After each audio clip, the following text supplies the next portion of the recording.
Le poste de contrôle de l'aéroport Félix Éboué, passage obligé des voyageurs au départ de la Guyane vers Paris.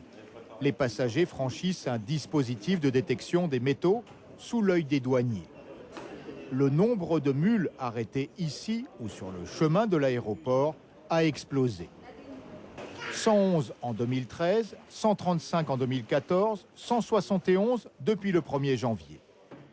Les quantités de cocaïne saisies augmentent elles aussi. Les 2/3 des mules sont françaises et près de la moitié viennent de Saint-Laurent. 2 parlementaires guyanais interpellent le gouvernement sur ce phénomène. Ce qui m'inquiète, c'est de voir qu'il y a de plus en plus de jeunes Guyanais qui se lancent dans cette action. C'est extrêmement dangereux pour la Guyane, pour la jeunesse guyanaise.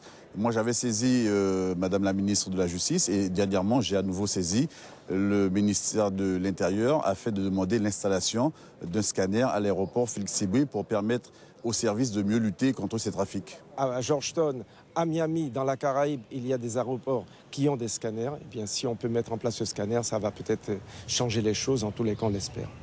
Voilà le scanner corporel réclamé par les élus. On le voit ici en 2010 à l'aéroport Roissy-Charles de Gaulle, installé à titre expérimental pour les passagers au départ de Paris vers les États-Unis. Ce scanner donne une vision complète du corps des voyageurs sous leurs vêtements. Mais il ne permet pas de voir sous la peau, par exemple, de la drogue ingérée dans l'estomac. Pour les douanes de Guyane, ce serait quand même un progrès. Ce scanner corporel peut toutefois nous aider parce que ce sera un moyen supplémentaire à nos moyens traditionnels. Il permettra de voir si des personnes n'ont pas mis sur leur corps ou dans leurs sous-vêtements de la drogue. Le scanner corporel a finalement été abandonné dans l'Hexagone au titre du respect de l'intimité et de la vie privée.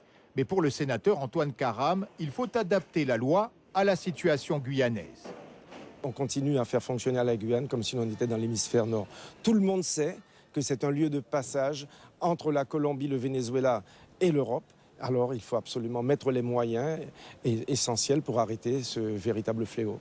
Pour détecter la drogue ingérée par les mules, le seul moyen est de les amener à l'hôpital pour leur faire passer une radio. L'installation à l'aéroport d'un appareil de radio mobile a été envisagée en début d'année, mais il a été abandonné en raison du coût trop élevé du dispositif.